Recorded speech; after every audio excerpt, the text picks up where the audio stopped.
May 25, 1945, the sky over Okinawa trembled.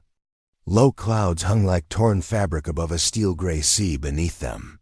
The U.S. destroyers of Radar Picket Station 15 waited, their radar screens pulsing with the restless echoes of incoming blips. Far above, a single Japanese aircraft broke from formation, a twin-engine Yokosuka P-1 Yoi Jinga, its nose painted in the faded white of the 5th Air Fleet inside. Ensign Kaoru Hasegawa adjusted his oxygen mask at 22. He had already been told this would be his final flight. The orders were simple. The expectation absolute. Strike the enemy ship and die for the Emperor. Below, American gunners swung their 40mm barrels toward the approaching speck. The air grew thick with the roar of the engines and the stutter of flak. Tracers climbed like fiery ropes into the storm. Hasegawa's aircraft shuddered, flames crawling along one wing. The sea rushed upward. He whispered a brief farewell, and darkness swallowed him. But the story did not end there. It was only beginning. By the spring of 1945, the Pacific Ocean had become a graveyard of steel. From the Philippines to the Ryukyus, the Imperial Japanese Navy had been shattered. Its surface fleets scattered or sunk. The once mighty carrier force that had thundered across Pearl Harbor now lay in ruin beneath the waves. In its place, Japan turned to its final weapon, the human body.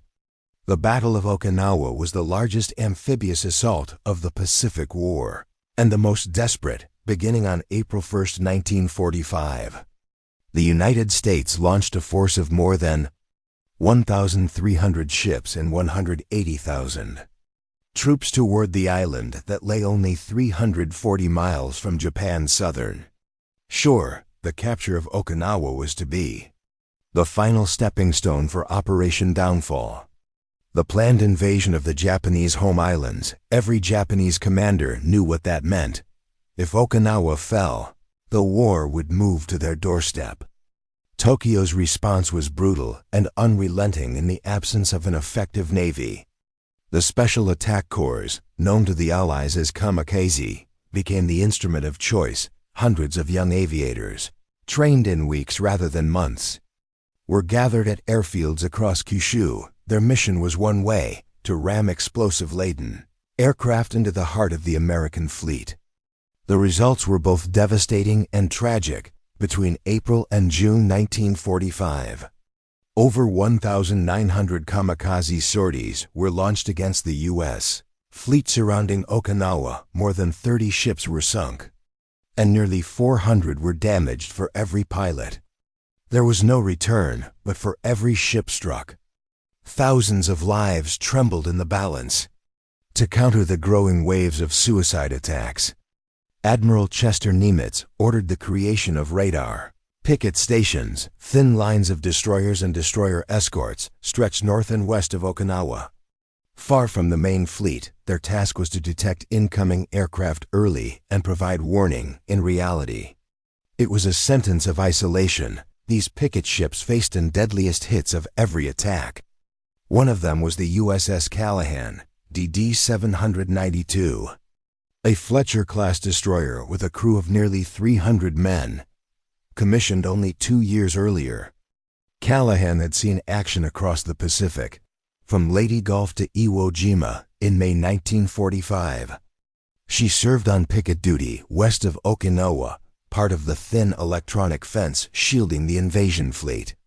Each evening, the ship's deck crew watched the horizon turn red with the setting sun and the glow of distant explosions.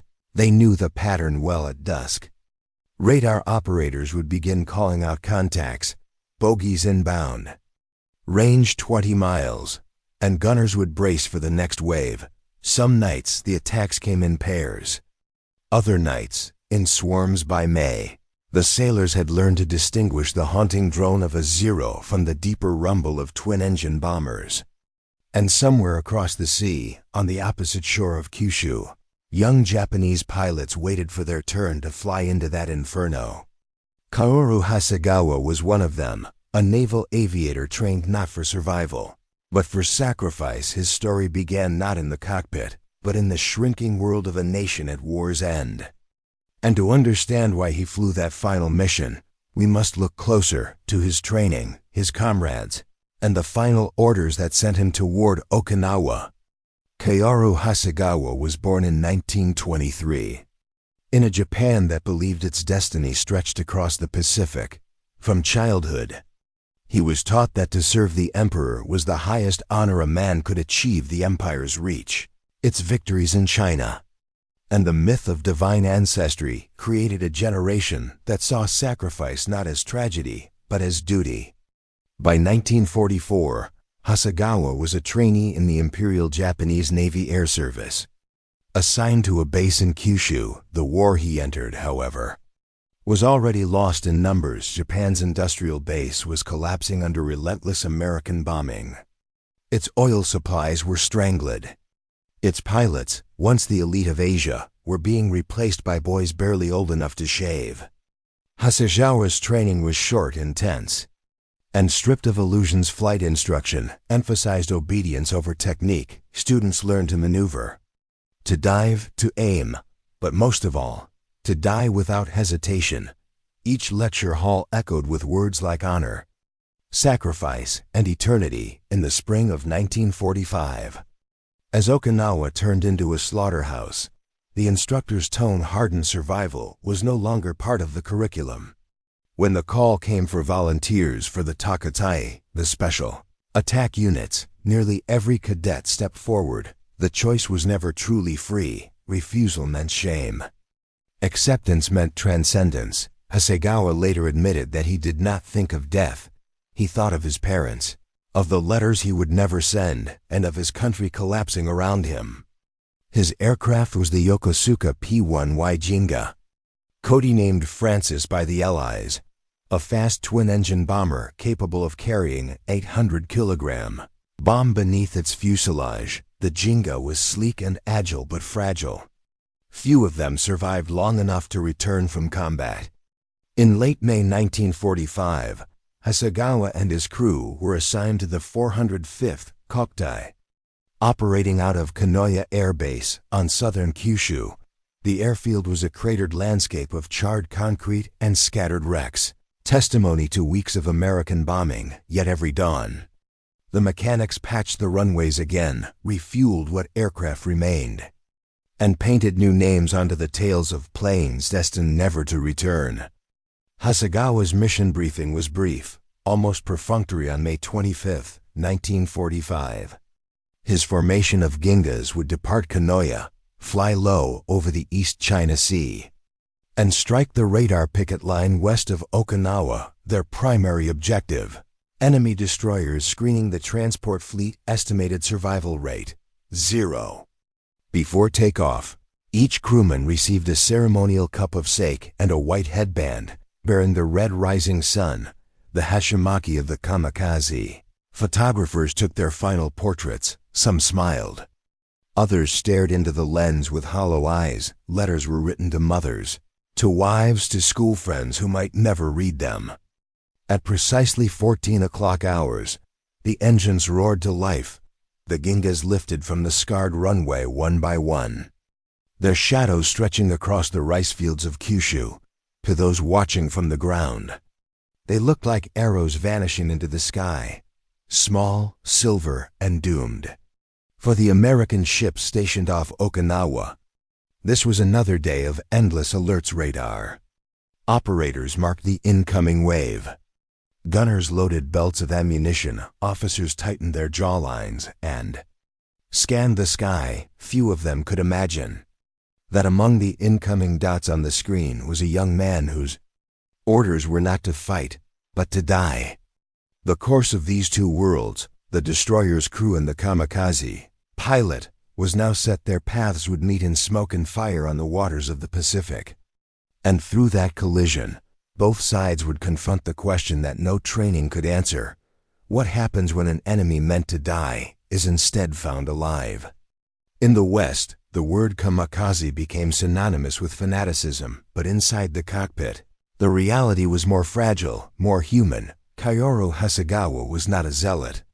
He was a young man caught between obedience and despair. He had grown up believing Japan's empire was eternal by 1945.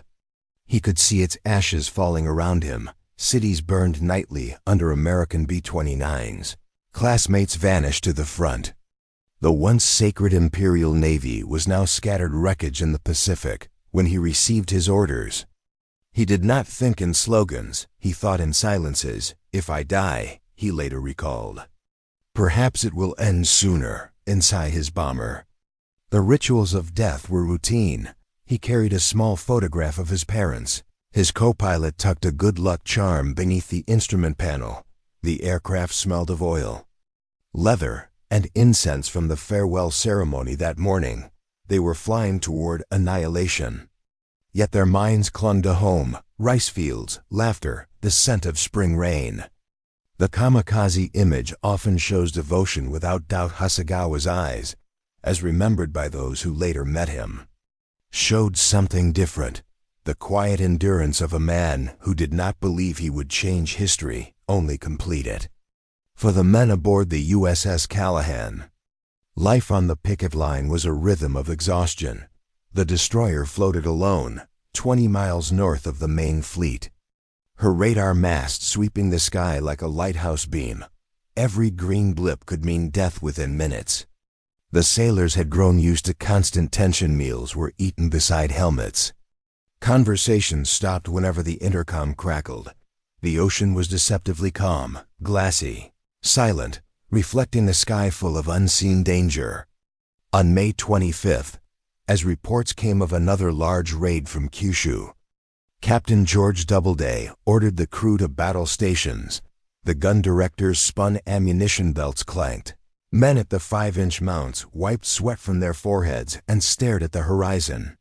To them, the kamikaze was no longer a mystery. They had seen planes dive straight into ships. Men who never pulled up. It bred a strange mix of hatred and respect. Hatred for the destruction, respect for the sheer will to die. Many sailors admitted later that what frightened them most was not the aircraft itself, but the mind behind it. As Hasegawa's Jinga appeared on radar, the ship's crew did what they had done dozens of times before: calculate, aim, fire. They were defending themselves against what they believed was death given wings. None could imagine that one of those pilots would soon be lying, broken but alive, on their own deck. By mid-1945, both sides were fighting with systems stretched beyond their limits. The Japanese used ingenuity born of desperation. The Americans relied on technology and discipline.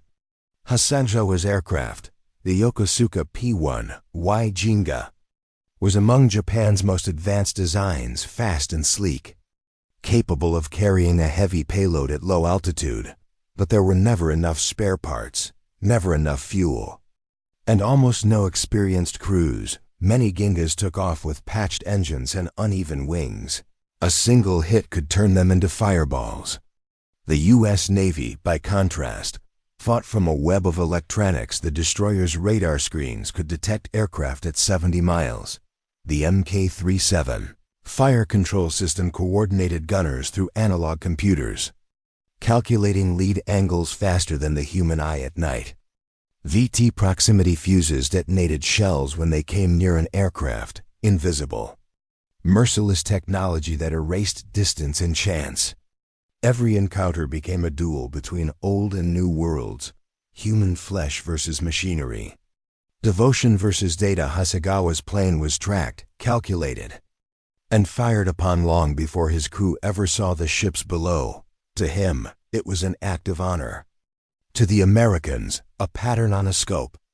Behind every kamikaze sortie was not chaos but deliberate policy. The order to employ special attack tactics came from the highest levels of Japan's naval command. By April 1945, Vice Admiral Matomu Ugaki had personally overseen hundreds of missions launched from southern Kyushu. Each operation was recorded, numbered, and assigned to specific air units. Hasegawa's flight on May 25th was one of dozens dispatched that day, part of a coordinated strike codenamed the Kaikasui attacks, meaning floating chrysanthemum. Ugaki's doctrine was cold arithmetic. Japan had no ships left, but still had men willing to die if one aircraft could sink or cripple a destroyer. The trade was justified. The command structure turned self-sacrifice into logistics. Yet even among Japanese officers, doubt had begun to spread. Some saw the waste. The futility. Pilots who failed to hit their targets and return were shamed publicly or reassigned others. Like Hasegawa's squadron leader, reportedly spoke softly before missions, aware that he was sending boys to certain death.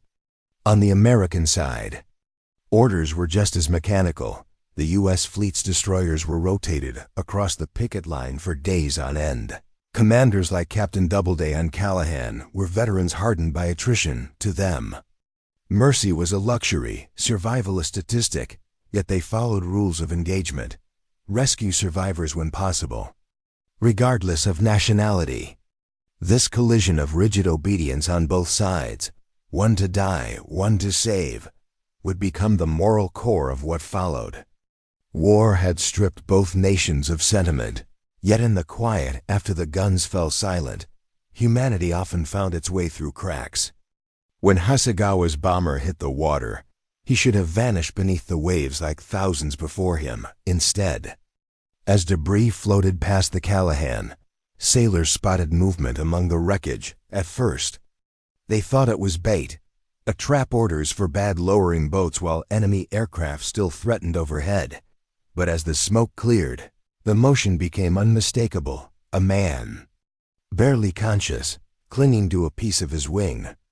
Lieutenant J.G. Joseph T. McCarthy, the Callaghan's boat officer, made a quick call. "We're going after him," within minutes. A whaleboat was in the water. The sailors pulled the young pilot aboard, burned, bleeding, and delirious. Only later would they learn his name. To them, it was an act of duty. To Hasegawa, it was incomprehensible. He had been trained to believe Americans would kill him instantly, or worse, torture him. Instead, they carried him to the sickbay, cleaned his wounds, and gave him morphine. The ship's doctor noted his shock, his quiet attempts to speak through pain, and his refusal of food until reassured he would not be executed.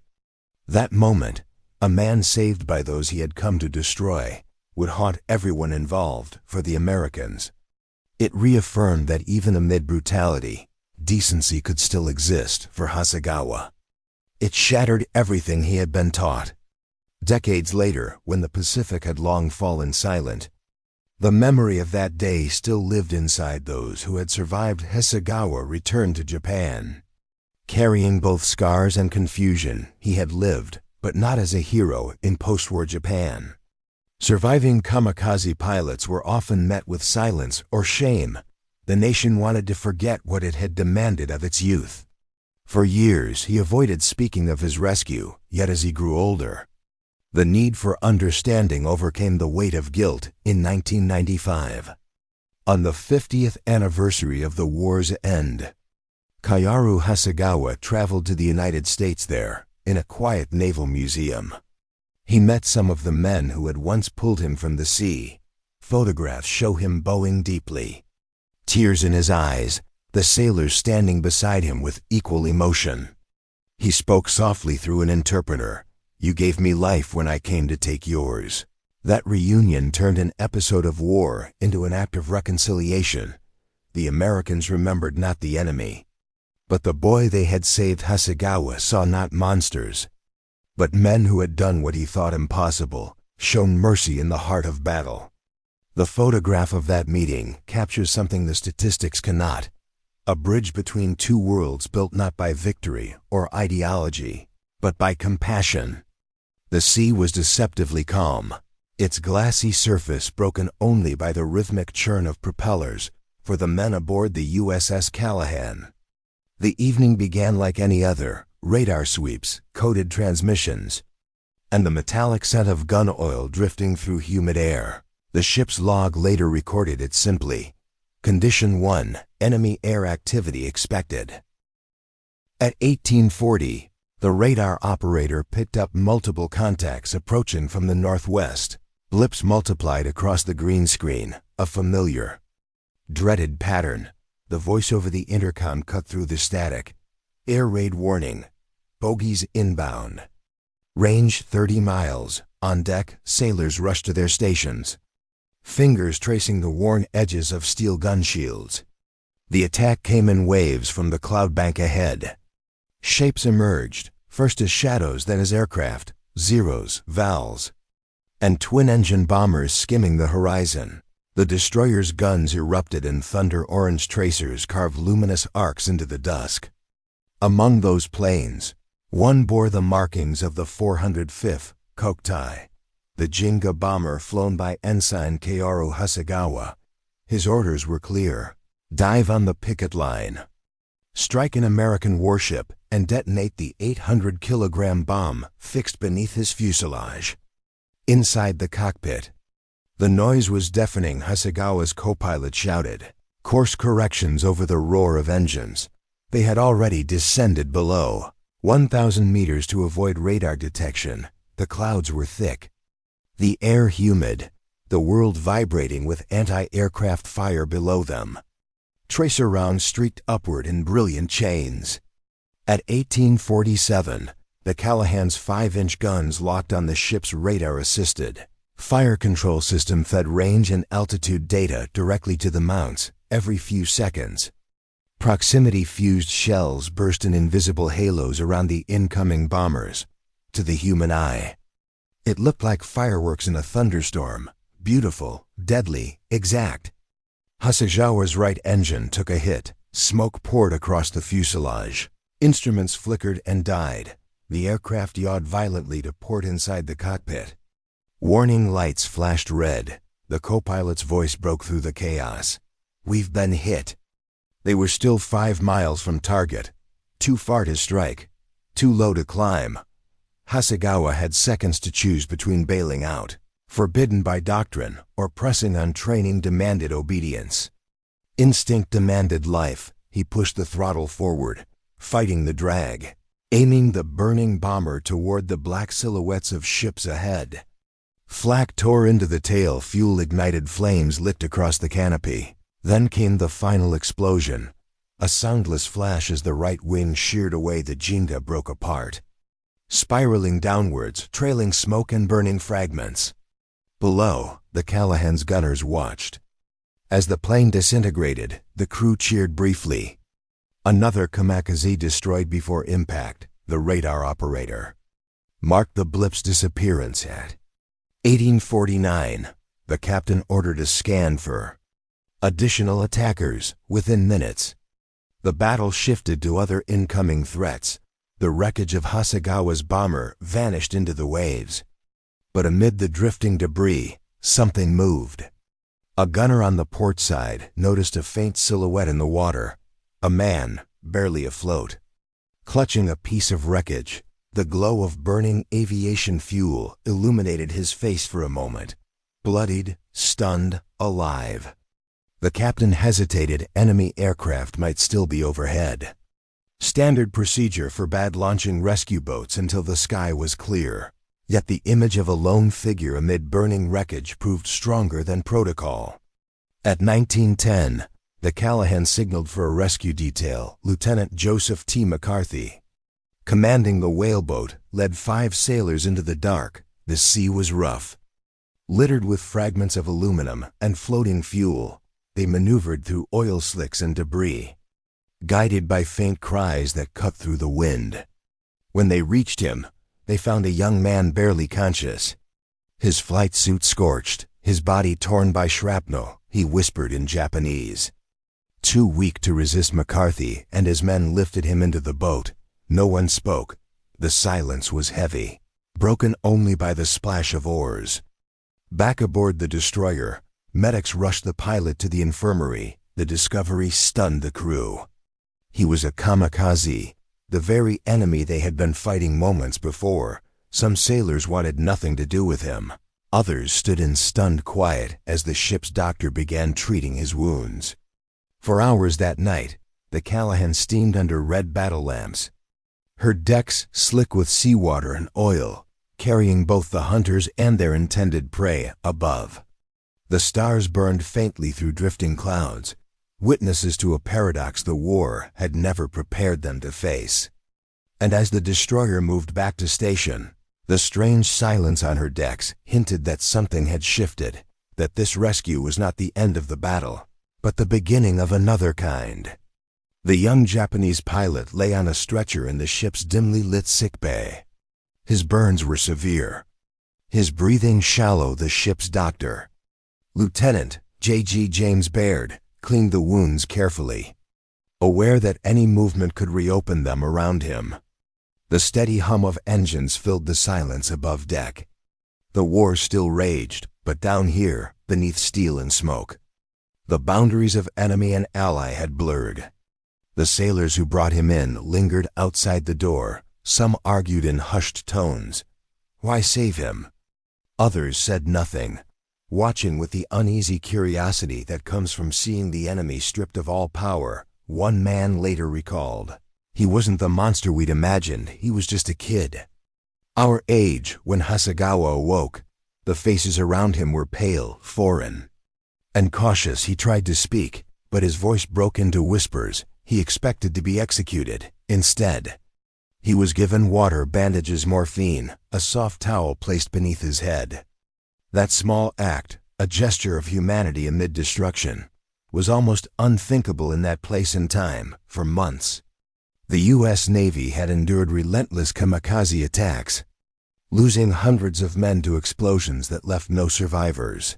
Many sailors had sworn they would never help one of them, yet when faced with a single living man, all the anger of battle seemed to dissolve into something quieter: pity, confusion, even empathy. That night, Hasegawa drifted in and out of consciousness. He heard the thrum of engines and the rhythmic steps of sailors passing his bunk. Sometimes he caught fragments of English he couldn't understand once. He felt someone place a blanket over him, rough wool, heavy, warm. He did not yet know that his rescuers were the same men he had been sent to kill. At dawn, the Callaghan rejoined the radar screen network.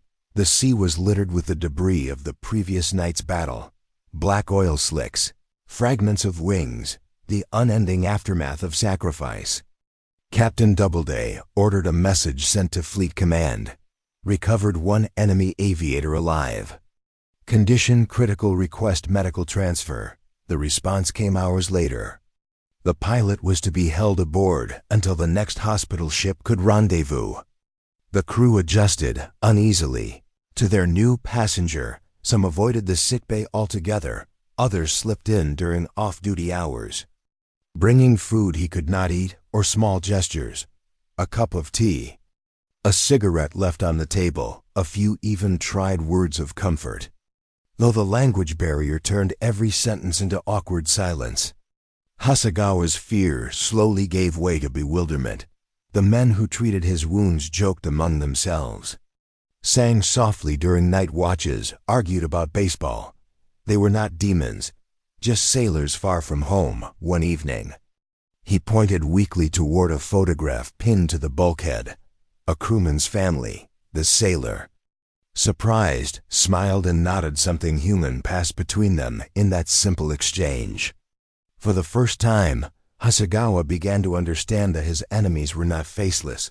They were sons too. By the end of May, the Callaghan received orders to transfer the wounded pilot to a medical ship under escort. A small launch carried Hasegawa across calm seas to the USS New Mexico.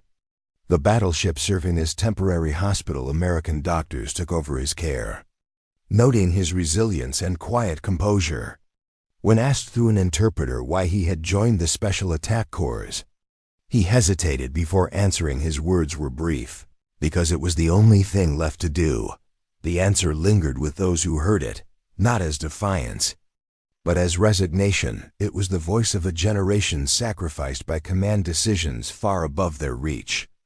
Hasegawa spent weeks recovering in U.S. custody before being moved to a POW camp in Hawaii. There, surrounded by other captured aviators, he learned of Japan's steady collapse, the fall of Okinawa in June, the firebombing of Tokyo, and finally, the destruction of Hiroshima and Nagasaki. when Emperor Hirohito announced surrender on August 15, 1945. The world he had been willing to die for no longer existed. But his story had already left an imprint aboard the destroyer that had plucked him from death. The Callaghan's crew often spoke of the Kamikaze they saved, half in disbelief, half in pride in a war built on annihilation. That single act of rescue had offered them something different, a reminder that mercy still mattered.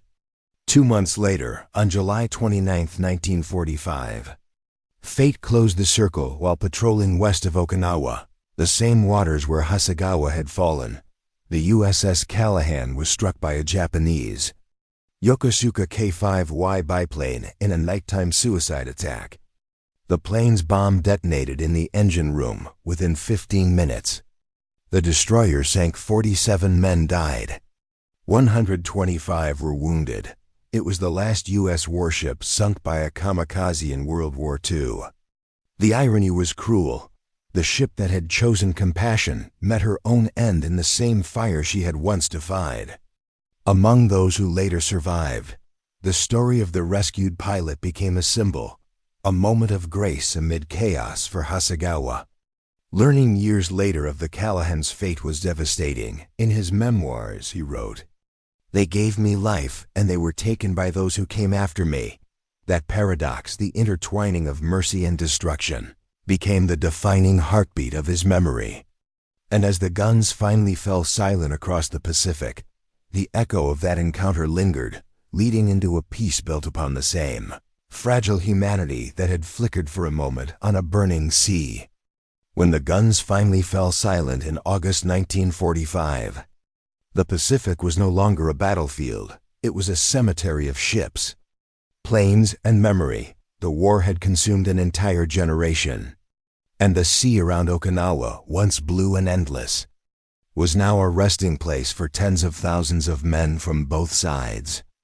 Among the Japanese airmen who survived captivity, Kaoru Hasegawa was a rarity. Of the nearly 3,000 kamikaze pilots who took off during the war, fewer than 600 ever returned.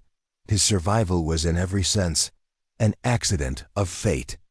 In an American POW camp in Hawaii, Hasegawa and others were treated according to the Geneva Convention, a standard Japan had often failed to uphold for its own captives. For the young aviator, every gesture of fair treatment was another reminder of how different reality was from the propaganda he had once believed. He had been told that Americans tortured prisoners, that surrender meant dishonor worse than death. Instead, he found structure, discipline, and even moments of quiet dignity. One American interpreter, Lieutenant David Kroll, later recalled interviewing Hasegawa. He described him as soft-spoken, deeply respectful, and visibly haunted. He did not boast of his mission, Kroll wrote. He only said he had expected to die, and that he was ashamed to still be alive.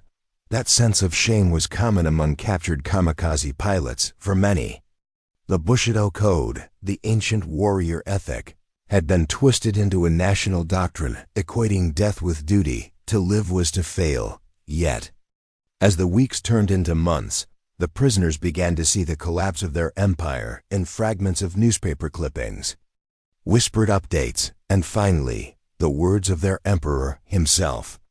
On August 15, when a Japanese interpreter gathered the pose to play a recording of Hirohito's surrender speech, silence filled the camp. The emperor's voice, once sacred and untouchable, trembled through the static. "Endure the unendurable," he said, "and bear the unbearable." For Hasegawa, the words marked both an ending and a strange, reluctant rebirth. The cause he had been prepared to die for was gone. The empire that had sent him to his death now told him to live. In the following months, the American occupation of Japan began under General Douglas MacArthur. Demilitarization, disarmament, and reconstruction reshaped the nation from the ashes of total war. When Hasegawa was repatriated in early 1946, he stepped onto a homeland that no longer recognized itself. Cities lay in ruin. Families were displaced, and the myth of Japan's invincibility had evaporated overnight. He returned to Yokosuka, the very naval base from which he had taken off on his final mission less than a year before. The once bustling airfields were now graveyards of wrecked aircraft. Their fuselages rusting beneath the winter rain, friends and instructors were gone. Many killed in the final defense of Okinawa or lost to the bombings of Kyushu. Yet, amid the devastation, there was also a strange quiet. For the first time in his life, Japan was at peace. Hasegawa's physical wounds slowly healed, but the psychological scars lingered. He avoided speaking of the war for years, like many former kamikaze pilots. He lived in silence, working ordinary jobs, raising a family. Carrying a history too heavy to share, it was only decades later, as Japan confronted its wartime past, that he began to speak publicly. In interviews during the 1970s and 1980s, Hasegawa described not his mission, but his rescue, that single moment when American sailors chose mercy over vengeance. "They saw me not as an enemy, but as a man," he said. "That is what changed me." His words resonated deeply in both countries. For Americans, it humanized the faceless suicide pilots who had once terrified them. For Japanese listeners, it challenged the old narrative that surrender or compassion equaled weakness. The story of the USS Callaghan and the young pilot she saved became a small but powerful testament to humanity's endurance in war. And yet, the tragedy remained complete, for the ship that spared one kamikaze's life would itself be destroyed by another. That cruel symmetry, one act of mercy swallowed by another act of despair, defined the uneasy peace that followed. In the years after the war, both nations tried to bury their ghosts beneath progress. The United States entered an age of prosperity, while Japan, under occupation and reform, rebuilt from ashes into an industrial power. But for men like Kaoru Hasegawa, the war never truly ended. It lived on in memories of smoke, salt, and mercy. Hasegawa's story remained obscure for decades. Known only to a handful of surviving American sailors and Japanese veterans, the USS Callaghan lay silent beneath the Pacific, 600 feet below the surface, a steel tomb for 47 men who had stood watch in the war's final days, their last battle, fought against a wooden biplane carrying a single bomb, had symbolized the very end of Japan's desperate resistance. But among the veterans of the Callaghan, one story refused to fade: the night they pulled an enemy pilot from the sea. At reunions held in the 1950s and 60s, survivors often spoke of the kamikaze we saved, with a tone that mixed wonder and reverence. For some, it was the first time they had ever seen the enemy up close, not in the crosshairs, but in their arms. Letters exchanged decades later between American Veterans Associations and Japanese historians eventually brought Hasegawa's name to light in the 1980s. With U.S.-Japan relations long healed, he was invited to attend a joint remembrance event honoring both Allied and Japanese naval losses at Okinawa there. Standing beside the flags of two former enemies, he spoke softly to the assembled crowd. "I was trained to die for my country, but my life was given back to me by those I tried to destroy. That is the debt I carry." Those who heard him remembered the stillness that followed, not of guilt, but of shared understanding. The men in the audience had seen the same skies, heard the same engines, and watched the same sea swallow their friends. For Hasegawa, the path after that speech was one of quiet education. He began speaking to students in Japan about the dangers of blind obedience and the cost of war in schools. He would hold up an old photograph of the Callaghan and say, "These were my enemies. They showed me more honor than the men who sent me to die." In one televised interview in 1991, his hands trembled as he unfolded the small cloth pouch that had once held his flight orders: brittle paper, fading ink, stamped with the Imperial Navy's seal. Inside was a single phrase he had written himself before the mission: "For the Emperor." Then, in a whisper, he added, "But I lived for humanity. By the time of his death in the early 2000s, Hasegawa had become one of the last living witnesses to the Kamikaze era. His story was preserved by historians not as an act of heroism, but as an act of reconciliation, the meeting of two moral worlds on a single night of war.